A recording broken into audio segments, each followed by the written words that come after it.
Bonsoir à toutes et à tous. Dieu nous bénisse. Dieu continue encore de vous accorder ses largesses et que Dieu dans sa miséricorde vous accorde ce dont votre cœur désire. Merci encore pour vos prières. Voilà que Dieu fait grâce que je me suis relevé. Et encore, ce soir, nous allons encore échanger encore dans la parole de Dieu. Nous allons entretenir la parole de Dieu et que nous allons encore parler encore toujours de Dieu. Parce que Dieu doit être le centre de notre vie. Cela est très important. Voilà pourquoi ce soir, nous allons parler d'un thème très important. Et ce thème se trouve dans Jean chapitre 8, verset 32 que nous allons lire. Jean 8, 32, je lis la parole de Dieu. Ainsi, vous connaîtrez la vérité vous rendra libre. Voilà, donc, lorsque je connais la vérité me rend libre. Donc, aujourd'hui, le thème, ce n'est rien d'autre que la liberté en Christ. Notre liberté en Christ. Et nous allons répondre à une question essentielle. Suis-je donc libre de faire ce qui me plaît depuis que tous mes péchés me sont pardonnés? Est-ce que je suis libre de faire tout ce que je veux? Voilà, depuis que mes péchés me sont pardonnés. C'est ça. Donc, non, il y a une vérité essentielle que nous devons savoir. Au moment que nous répondions à cette question en long et en large, une vérité que nous devons savoir, la vérité est que, selon Éphésiens 2, versets 8 à 9, nous sommes sauvés par grâce. Et cela ne vient pas de nous. Voilà. Donc, c'est une opportunité pour nous. Ce n'est pas une opportunité pour nous de pécher. Voilà. Puisque nous sommes sauvés par grâce, ce n'est pas pour nous une opportunité que nous péchions. Voilà. Donc, il est important pour nous que notre liberté en Christ ne doit pas être un moyen de péché. Voilà. Donc, nous allons voir quelques points. Le premier point que nous avons lorsque nous sommes libres en Christ, le premier avantage que nous avons est que nous sommes libérés de l'esclavage du péché. Et étant libérés de l'esclavage du péché, nous devons servir Dieu. Voilà, c'est très important. Étant libérés de l'esclavage du péché, nous devons servir Dieu. Voilà, c'est important. Vous pouvez lire Romains chapitre 8, verset 2 et le verset 21.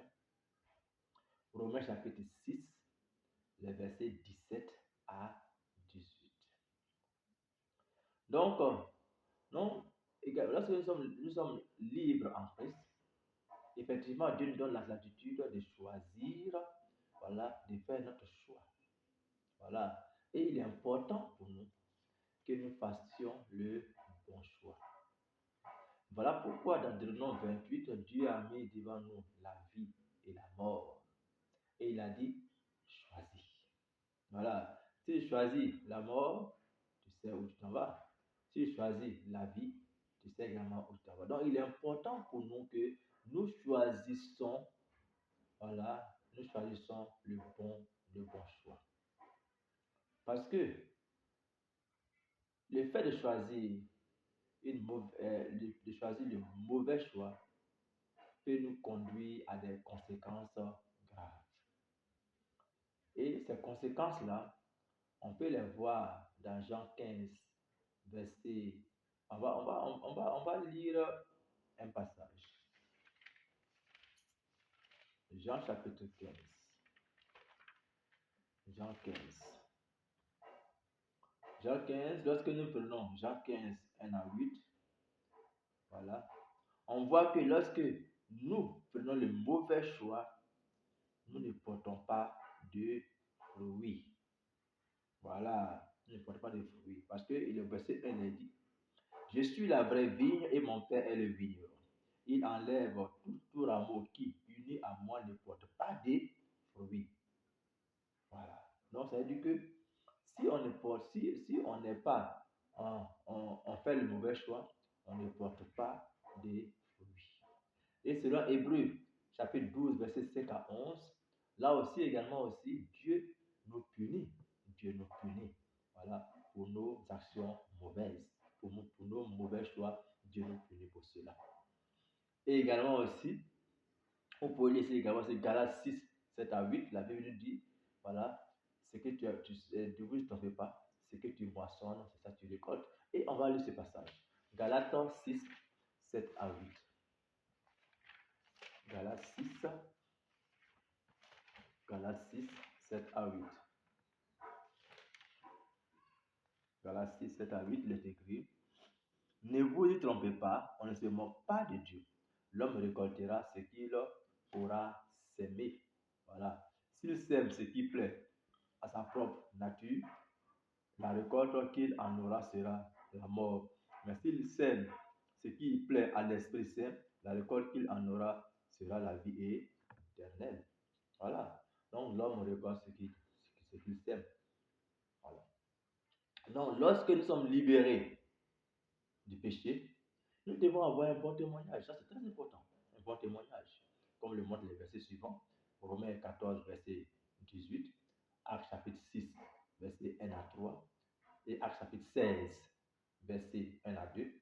Colossiens 4, verset 5. 1 Timothée 3, verset 7. Mais également encore, lorsque nous sommes libérés de l'esclavage du péché, voilà, non seulement nous servons Dieu, mais également aussi nous devons influencer les autres par notre comportement. On doit influencer les autres par notre comportement. On doit les influencer par nos bonnes œuvres. Parce que la Bible nous dit dans Ephésiens 2, verset 10, que nous sommes son ouvrage. Nous sommes l'ouvrage de Dieu pour des actions bonnes, pour faire des bonnes choses. Dieu nous a créés en réalité pour faire des bonnes choses, pas pour faire des mauvaises choses, mais Dieu nous a créés pour faire de bonnes choses. Donc cela est essentiel, vraiment essentiel pour nous. Très important. Donc, on peut lire également aussi Actes chapitre 11, verset 22 à 24, mais également aussi 1 Corinthiens 9, verset 19 à 23. Voilà. Maintenant, si nous voulons demeurer fidèles, voilà, à notre liberté en Christ, il est important pour nous que nous gardions le commandement de Dieu. Voilà. Si on ne va pas garder le commandement de Dieu, comment est-ce qu'on peut demeurer fidèle au Seigneur? Voilà. Donc, selon Somme 139, verset 45. Voilà. Mais également, éviter les circonstances dans lesquelles nous péchons. On doit éviter les circonstances dans lesquelles nous péchons. Donc, si nous voyons les circonstances dans lesquelles nous péchons, nous devons les éviter. Voilà, nous devons les éviter. Donc, voilà le premier point sur lequel nous avons tablé ce soir, voilà, concernant notre liberté en Jésus-Christ.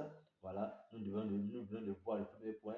Lorsque nous sommes libérés en Christ, nous sommes libérés de l'esclavage du péché pour servir le Seigneur. Et nous avons vu tous ces différents points-là qui nous aident à comprendre réellement notre vie avec Christ. Voilà, et nous allons continuer avec le deuxième point par la suite. Dieu nous bénisse. Continuez de partager, continuez de vous abonner, continuez de liker et vraiment partager pour que des milliers de personnes puissent voir ces vidéos. Que Dieu nous bénisse.